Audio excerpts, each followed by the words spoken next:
दोस्तों, हिंदी कार्यशाला के इस पड़ाव में आपका स्वागत है। हर व्यक्ति सरकारी नौकरी में जो भी आया है वह यह ज़रूर जानना चाहेगा कि मुझे किस प्रकार की छुट्टियां और कितनी छुट्टियां मिल सकती है। आज के इस सत्र में हम चर्चा करेंगे कि विभिन्न प्रकार की छुट्टियां क्या हैं और उनको लेने की शर्तें क्या क्या हैं। जितनी भी स्लाइडें हैं आज की इस कार्यशाला की, वो साभार श्रीमती अपर्णा घोष जी की तरफ से प्राप्त हुआ है और इस स्लाइड की सामग्री को बनाने में उनका भरपूर सहयोग रहा है। उसके लिए हम उनका आभार प्रकट करते हैं। आइए हम आगे बढ़ते हैं।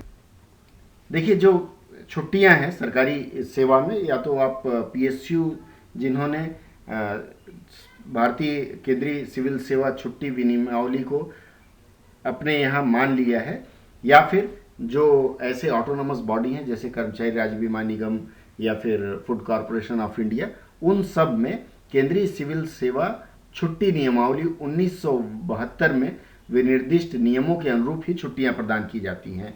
अलग से किसी प्रकार की छुट्टी नहीं है। कई ऐसे संस्थान हैं जिन्होंने इस चीज़ को नहीं माना है, उनकी अपनी अलग बातें हैं। हम यहाँ चर्चा कर रहे हैं केंद्रीय सिविल सेवा छुट्टी नियमावली 1972 जिन सरकारी कार्यालयों ने अपने कार्यालय में लागू किया है उनके बारे में। छुट्टियों के जो विभिन्न प्रकार हैं, सबसे पहली छुट्टी होती है अर्जित छुट्टी, अर्नड लीव। अर्नड लीव का मतलब होता है जब आप किसी भी सरकारी सेवा में जाते हैं तो हर महीने आपके खाते में कुछ ना कुछ छुट्टी चढ़ती है। मतलब इतना दिन, 30 दिन आपने काम किया तो 30 दिन की एवज में कुछ छुट्टी आपके खाते में जमा हो गई।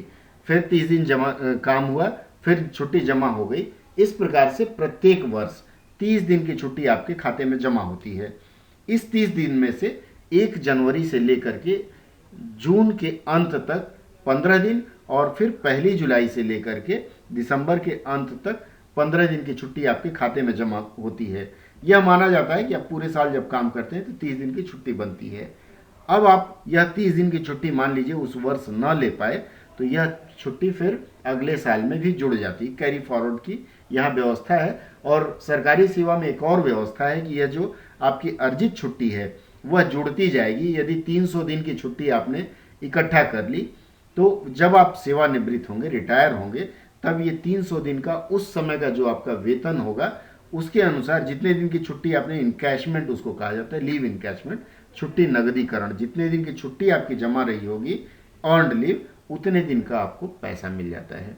ये एक बड़ी अच्छी बात है सरकारी सेवाओं में।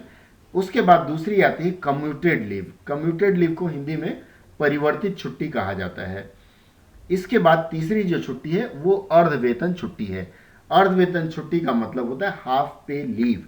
यह हर साल 20 दिन आपके खाते में चढ़ती है। वही उसी प्रकार से हर 6 महीने में 10 दिन आपके खाते में जमा होती है।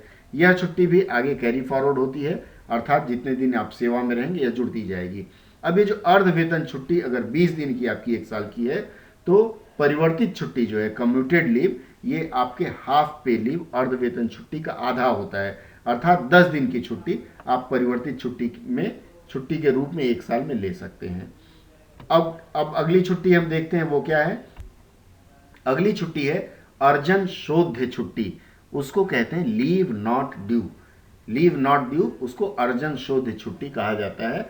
हर सरकारी कर्मचारी के खाते में 360 दिनों की अर्जन शोध्य छुट्टी है, अर्थात लीव नॉट ड्यू इकट्ठा रहती है। जब आपके खाते में कोई भी छुट्टी नहीं है और आपके पास कोई ऐसी आवश्यकता पड़ गई कि आपको छुट्टी जाना है, आपके सक्षम अधिकारी को लगता है नहीं इन्हें छुट्टी दी जानी चाहिए, तो उस समय आपको लीव नॉट ड्यू के खाते में से छुट्टी दी जाती है। यह बाद में अगले वर्ष आपके एडजस्ट भी हो सकता है, कई बार नहीं भी होता है। वो हाफ पे लीव में या फिर EOL में कन्वर्ट हो जाता है, बदल दिया जाता है। चलिए हम आगे बढ़ते हैं। असाधारण छुट्टी, जिसको मैंने अभी EOL नाम दिया, एक्स्ट्रा ऑर्डिनरी लीव। ये जो छुट्टी होती है असाधारण छुट्टी, यह लीव नॉट ड्यू में से ही आपको दी जाती है। एक्स्ट्रा असाधारण छुट्टी जो भी आप लेते हैं तो वह लीव विदाउट पे की श्रेणी में जाता है। अर्थात जिस अवधि में आप असाधारण छुट्टी पर हैं उस अवधि का आपको वेतन नहीं मिलेगा। मान लीजिए आप 1 महीने में 10 दिन असाधारण छुट्टी पर रहे तो आपको 10 दिन का वेतन नहीं मिलेगा। एक बात और है, सरकारी कर्मचारी जो भी सरकारी सेवा में हैं उनको आजकल साल में 2 बार वेतन वृद्धि का अवसर दिया जाता है। कुछ लोगों को जनवरी में दिया जाता है, कुछ लोगों को जुलाई में दिया जाता है। मान लीजिए आप EOL अर्थात असाधारण छुट्टी पर हैं 1 जुलाई को, जिस समय आपका वेतन वृद्धि होना है अर्थात इंक्रीमेंट लगना है, उस 10 दिन की आप छुट्टी पर हैं, तो जितने दिन आप असाधारण छुट्टी पर हैं आपकी वेतन वृद्धि नहीं लगेगी। कब लगेगी? जब आप असाधारण छुट्टी से वापस कार्य ग्रहण करेंगे तब आपको आपकी वेतन वृद्धि लगेगी। इसके बाद आते हैं अध्ययनार्थ छुट्टी अर्थात स्टडी लीव है। कुछ कुछ विभाग ऐसे हैं जो अपने कार्मिकों को प्रेरित करते हैं कि वो जिस विधा में काम कर रहे हैं, अगर उस विधा में कुछ ऐसी डिग्री हासिल करना चाहते हैं, कुछ ऐसी तकनीकी सीखना चाहते हैं जो आगे चल करके जिस संस्था में उसके लाभ की हो और जो कार्मिक है उसके काम की हो, तो उसके लिए आपको 24 महीने की स्टडी लीव मिल सकती है। इसके लिए कुछ नियम शर्तें हैं जिसके बारे में हम फिर कभी चर्चा करेंगे अलग से। ये जो 24 महीने की छुट्टी है कुछ मामलों में विशिष्ट अधिकारियों को यह 36 महीने तक दी जाती है। अगली छुट्टी हम देखते हैं अब क्या है। अगली छुट्टी है चिकित्सा छुट्टी। जैसे मान लीजिए कोई विशेष दुर्घटना हो गई, कुछ ऐसे कर्मचारी हैं जो कि हजार्डस केमिकल कहा जाता है अर्थात खतरनाक रसायन पर काम करते हैं या कुछ ऐसे उपकरण पर काम करते हैं, अचानक उनकी कोई दुर्घटना हो जाती है, उस समय उनको विशेष चिकित्सा छुट्टी दी जाती है। इसके अलावा विशेष अशक्तता छुट्टी, यह भी उसी विशेष में आती है अर्थात अगर किसी कारणवश कार्मिक की अशक्तता हो जाती है, डिसेबिलिटी हो जाती है, तब उसको यह छुट्टी दी जाती है। यह कार्यालय निर्धारित करता है कि उनको कितनी दी जाए, कितने दिन कार्य पर नहीं आए हैं। इसके बाद आता है हमारी महिलाओं के लिए। महिलाओं के लिए जो छुट्टी है, पहली छुट्टी मातृत्व छुट्टी। मातृत्व छुट्टी का मतलब यह होता है कि जब प्रेगनेंसी होती है उनकी, उस समय कुल 180 दिनों की छुट्टी मिलती है। ये आप पेमेंट के साथ जाते हैं और 180 दिनों के बाद आपकी डिलीवरी होती है। उसके बाद फिर आपको दूसरी छुट्टियां मिलती है, उसके बारे में फिर अगली पंक्ति में मैं आऊँगा। इसी दौरान मान लीजिए किसी महिला की मिसकैरेज हो जाए अर्थात गर्भपात हो जाए, तो उनको 45 दिन की छुट्टी दी जाती है। गर्भपात के बाद डॉक्टर विश्राम के लिए सलाह देते हैं। अगर आपको विश्राम करना है, आराम करना है, घर में चिकित्सा सेवा में रहना है, तो उसके लिए मिसकैरेज लीव 45 दिन की आपको पूरी मिलती है पूरी सेवा में। इसके बाद आता है जब मातृत्व छुट्टी हो गई, मिसकैरेज हो गई, इसके बाद आपके बच्चे बड़े हो रहे हैं, तो बीच में बच्चों की देखभाल के लिए आपको छुट्टी की आवश्यकता होगी अर्थात बच्चे की परीक्षा है, बच्चे को डॉक्टर के पास ले जाना है, बच्चे का टीकाकरण है और तमाम इतनी कई आवश्यकता रहती है जो एक माँ को अपने बच्चे के प्रति निभाना पड़ता है। उन जिम्मेदारियों के निर्वहन के लिए आपको CCL अर्थात चाइल्ड केयर लीव, शिशु देखभाल छुट्टी दी जाती है।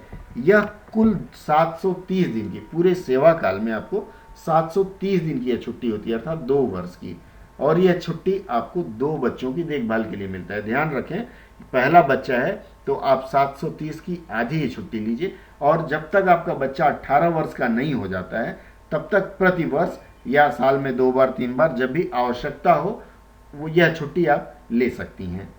इसके बाद मान लीजिए एक महिला कार्मिक माँ बनी, तो उस दौरान उनके पति को भी उनकी देखभाल की आवश्यकता पड़ती है, क्योंकि माँ अपना देखभाल स्वयं नहीं कर सकती।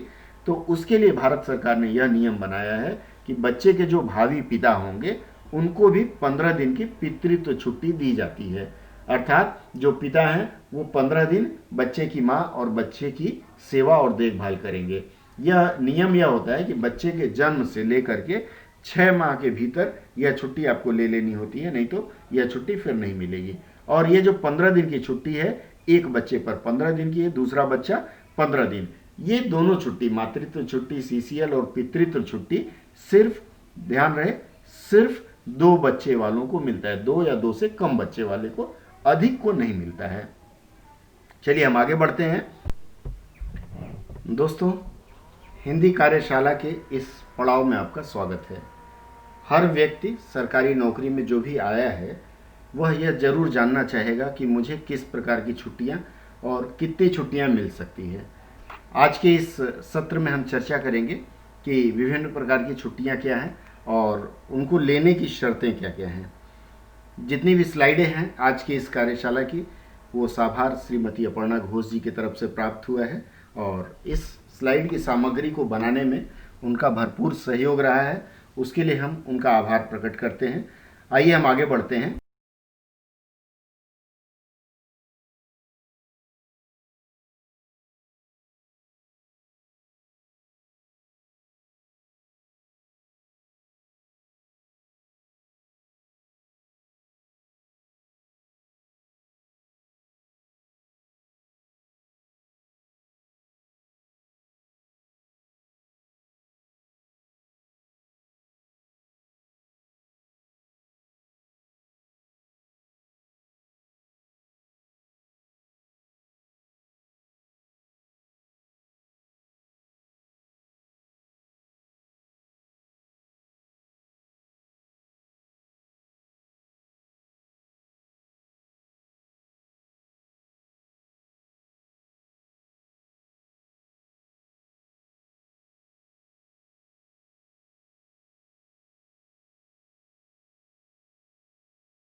अब छुट्टी का प्रावधान है, लेकिन छुट्टियां मिलेंगी कैसे, यह जानना जरूरी है। तो इसकी पात्रता एवं शर्तें क्या है, यह हम जान लें।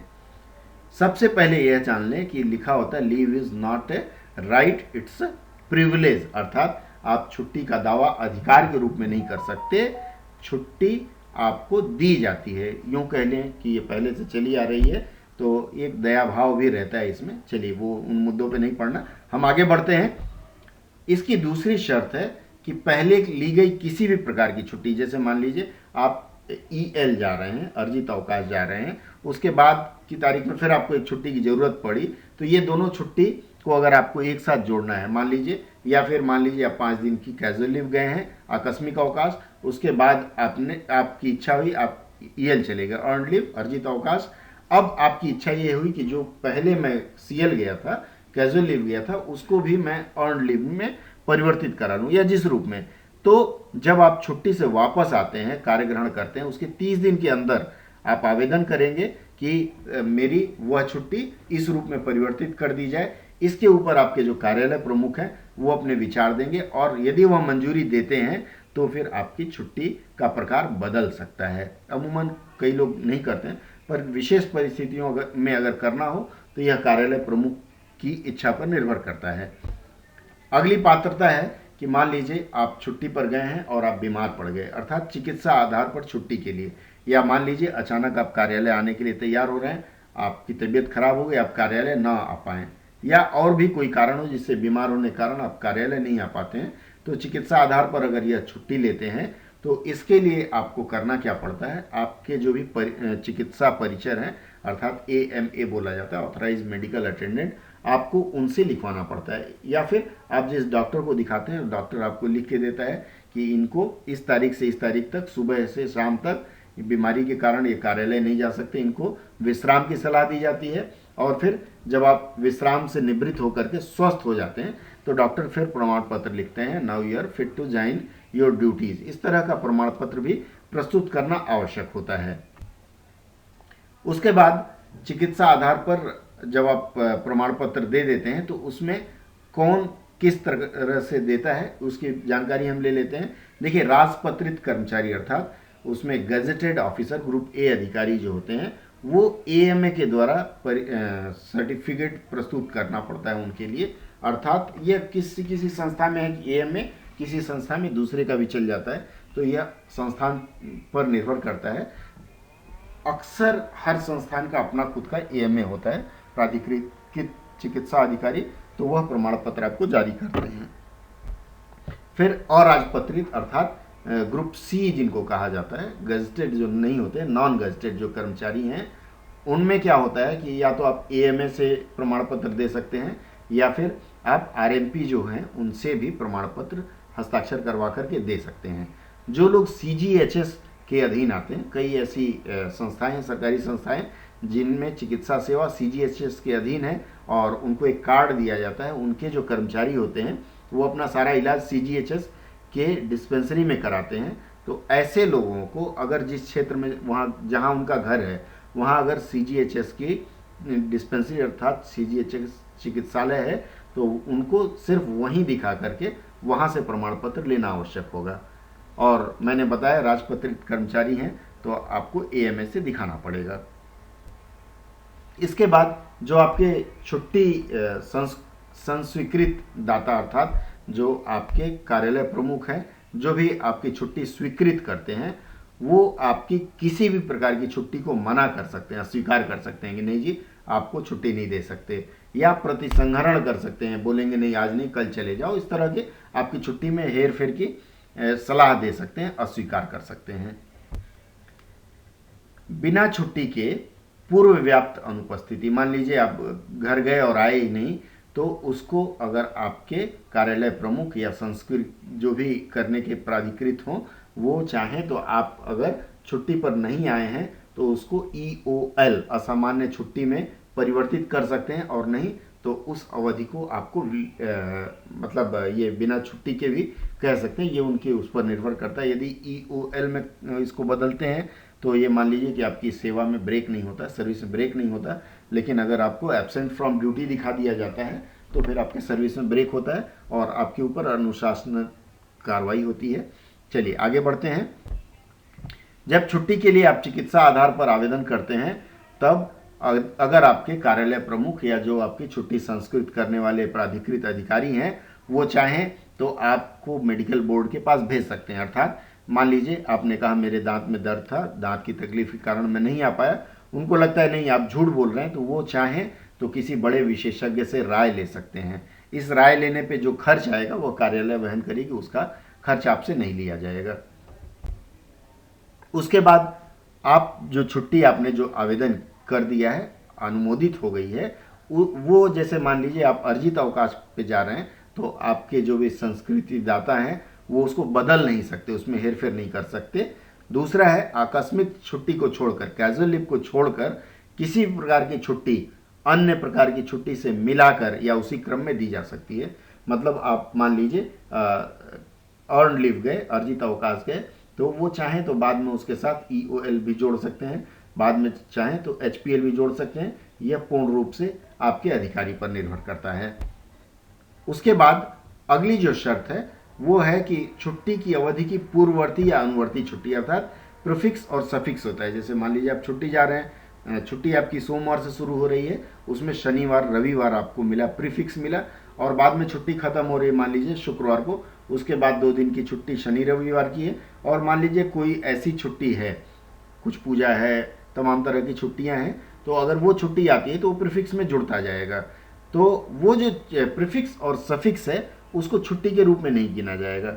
आप अगर 5 दिन की अर्जित अवकाश का आवेदन करते हैं तो 5 दिन का अर्जित अवकाश ही माना जाएगा, भले ही उसके साथ में आपको प्रीफिक्स 8 दिन और सफिक्स 9 दिन मिलकर के 17 दिन हो जाए, लेकिन छुट्टी सिर्फ 5 दिन गिनी जाएगी। उसके बाद छुट्टी पे अगर आप हैं तो उस दौरान आप चाहें कि वापस आके कार्यालय में काम भी कर दें तो नियम के विरुद्ध है।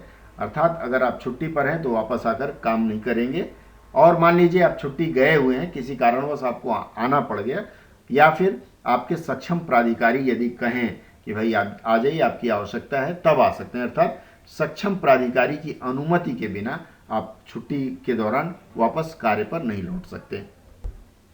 उसके बाद मैंने बताया कि जो व्यक्ति चिकित्सा आधार पर छुट्टी है उनको सिकनेस और फिटनेस प्रमाण पत्र प्रस्तुत करना आवश्यक है कि मैं सिक था इसलिए नहीं आ पाया, अब मैं फिट हूं, आ पाया। तो यह जिस डॉक्टर को आप दिखाते हैं वो डॉक्टर आपको अनुप्रमाणित करके देते हैं।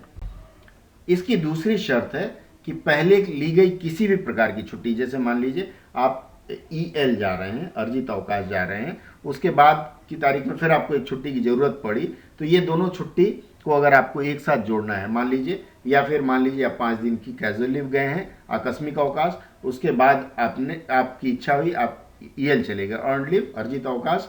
अब आपकी इच्छा ये हुई कि जो पहले मैं CL गया था, कैजुअल लीव गया था, उसको भी मैं अर्न लीव में परिवर्तित करा लूँ या जिस रूप में।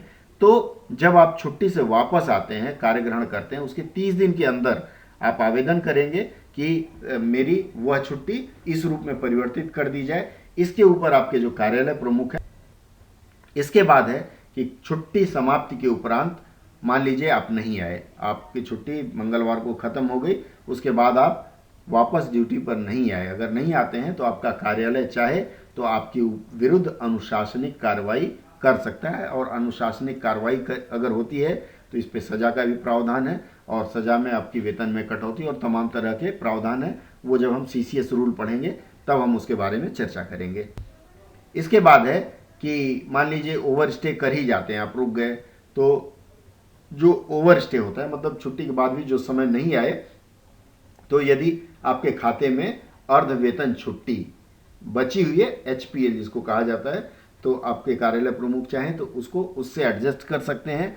यदि उससे नहीं होया तो आपको असाधारण अवकाश ईओएल से एडजस्ट कर सकते हैं, इन दोनों से एडजस्ट कर सकते हैं। और बात कहीं नहीं बनी तो फिर सजा के हकदार तो आप पहले से ही हैं। उसके बाद है कि ओवर स्टे जिस अवधि तक अगर करते हैं तो उस अवधि में अगर आपको असाधारण अवकाश लेना पड़ता है, या उस अवधि में असाधारण अवकाश लेना पड़ता है, जैसा मैंने पहले बताया, तो असाधारण अवकाश के दौरान वेतन वृद्धि नहीं मिलेगी। अर्थात यदि वेतन वृद्धि का समय होता है, इंक्रीमेंट का समय होता है, तो आपको नहीं दिया जाएगा, वो बाद में मिलेगा, फिर जब आप कार्य ग्रहण करेंगे तब। इसके बाद जिस अवधि तक आप ओवर स्टे करते हैं, अर्थात छुट्टी से वापस नहीं लौटते हैं, उस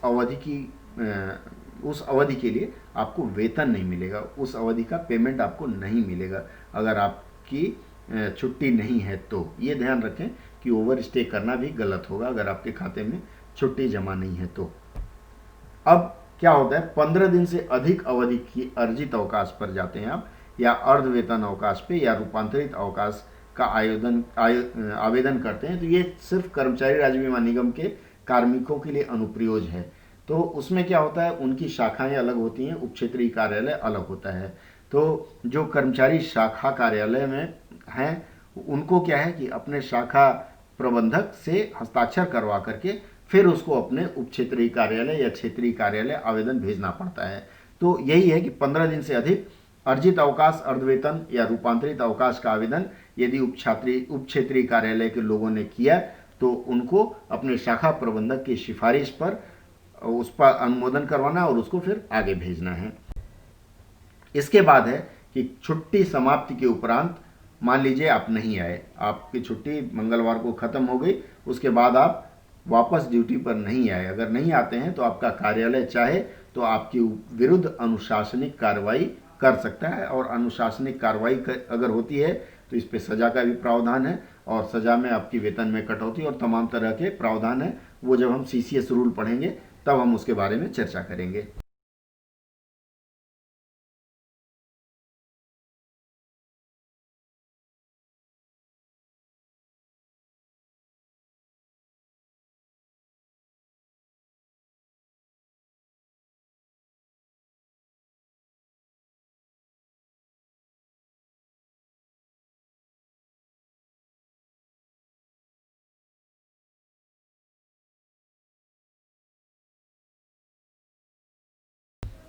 इसके बाद है कि मान लीजिए ओवर स्टे कर ही जाते हैं, आप रुक गए, तो जो ओवर स्टे होता है मतलब छुट्टी के बाद भी जो समय नहीं आए, तो यदि आपके खाते में अर्ध वेतन छुट्टी बची हुई है, एचपीएल जिसको कहा जाता है, तो आपके कार्यालय प्रमुख चाहें तो उसको उससे एडजस्ट कर सकते हैं।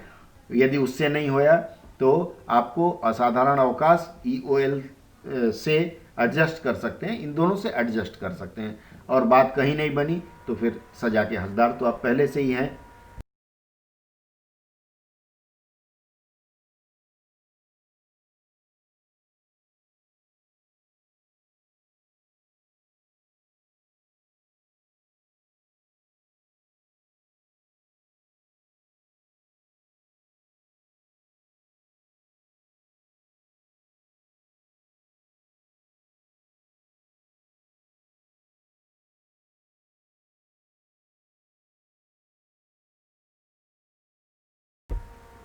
उसके बाद है इसकी दूसरी शर्त है कि पहले ली गई किसी भी प्रकार की छुट्टी, जैसे मान लीजिए आप ईएल जा रहे हैं, अर्जित अवकाश जा रहे हैं, उसके बाद की तारीख में फिर आपको एक छुट्टी की ज़रूरत पड़ी, तो ये दोनों छुट्टी को अगर आपको एक साथ जोड़ना है, मान लीजिए, या फिर मान लीजिए आप 5 दिन की कैजुअल लीव गए हैं, आकस्मिक अवकाश, उसके बाद आपकी इच्छा हुई आप ईएल चले गए, अर्न लीव, अर्जित अवकाश।